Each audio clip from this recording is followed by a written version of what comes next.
Hello बच्चों, कैसे हो आप सब। तो आ गए फिर से हमारी कहानी सुनने के लिए। आज मैं एक नई कहानी लेके आया हूँ आप लोगों के लिए। चलो तो शुरू करते हैं। एक बार की बात है, एक शहर में बारिश ना होने की वजह से काफ़ी अकाल पड़ गया। सारे खेत खलिहान, नदी नाला, तालाब सब सूख गए। वहाँ के रहने वाले लोगों को खाने की, पानी की बहुत दिक्कत हुई। शहर में एक कौवा और कौवी रहते थे।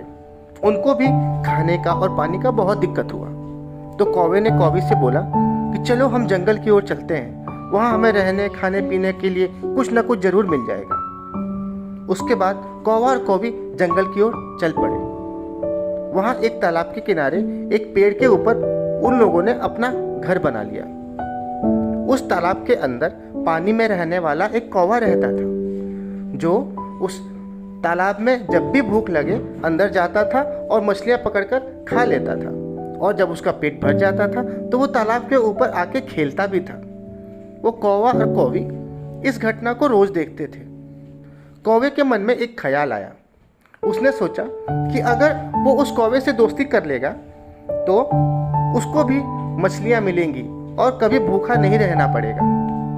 उसके बाद एक दिन वो उस कौवे के पास जाके बोला कि भाई, मुझे भी पानी के अंदर से मछलियां पकड़नी सिखा दो, तो मैं भी अपना पेट भर सकूंगा। पानी में रहने वाले कौवे ने कहा, देखो भाई, ये सीखने की बात नहीं है।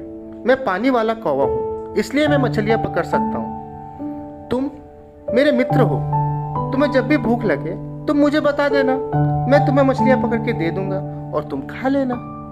उसके बाद उस कौवा और कौवी को जब भी भूख लगती थी वो उस पानी वाले कौवे के पास जाते थे और उनसे मछलियां लेकर खा लेते थे। ऐसा ही बहुत दिन तक चलता रहा। एक बार उस पेड़ पे रहने वाले कौवे को इस बात का काफ़ी घमंड हो गया।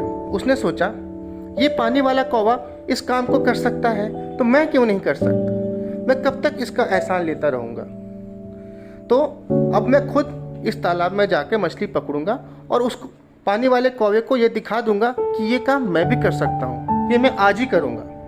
ये सोचकर वो कौवा नीचे आया और तालाब में मछलियाँ पकड़ने के लिए उतरने जाने लगा। तभी उस पानी वाले कौवे ने कहा, भाई तुम ऐसा मत करो, तुम्हें ये काम नहीं आता, तुम फंस जाओगे, इससे तुम्हारी जान भी जा सकती है। पर पेड़ पे रहने वाले कौवे ने उसकी एक बात भी नहीं मानी और आओ देखा ना ताओ, उसने तालाब में छलांग लगा दी। उस तालाब में काफी काई जमी हुई थी। छलांग लगाते ही वो कौवा उस काई में फंस गया। अब उस कौवे को काई से निकलने का कोई उपाय नहीं आता था। उसने अपने चोंच से उस काई को हटाने की कोशिश की। जैसे ही उसने अपनी चोंच उस काई में मारी, उसकी चोंच भी काई में फंस गई। बहुत देर तक कोशिश करने के बाद वो उस काई से नहीं निकल पाया और तड़प तड़प कर वो वहीं पे मर गया। कुछ देर कौवे ने कौवे का इंतजार किया। जब वो वापस नहीं आया तो कौवी उस तालाब में रहने वाले कौवे के पास आई और अपने कौवे के बारे में पूछा।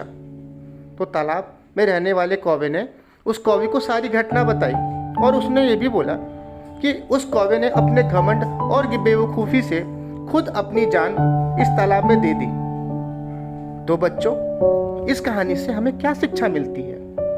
इस कहानी से हमें यह शिक्षा मिलती है कि अगर तुम्हें दूसरे का दिखावा भी करना है तो उसके लिए भी मेहनत की जरूरत होती है और कभी भी किसी भी बात का घमंड नहीं करना चाहिए, नहीं तो खुद का नुकसान ही होता है। हमेशा दूसरे का कोई नुकसान नहीं होता। किसी भी काम को करने के लिए प्रैक्टिस की जरूरत होती है, उसे सीखने की जरूरत होती है, तभी वो काम आप अच्छे से कर सकते हो, नहीं तो अपना नुकसान ही करोगे। और अगर किसी चीज़ को लेके आपके पास टैलेंट है, उसका कभी घमंड मत करना बच्चों, नहीं तो हमेशा नुकसान ही होता है और लोग आपसे नफरत करेंगे। ठीक है, तो आपको आज की कहानी कैसी लगी? अगर अच्छी लगी तो कमेंट कीजिए, लाइक कीजिए और हाँ, चैनल को सब्सक्राइब करना बिल्कुल मत भूलिएगा, ताकि मेरी कहानी आप तक जल्द से जल्द पहुंच सके।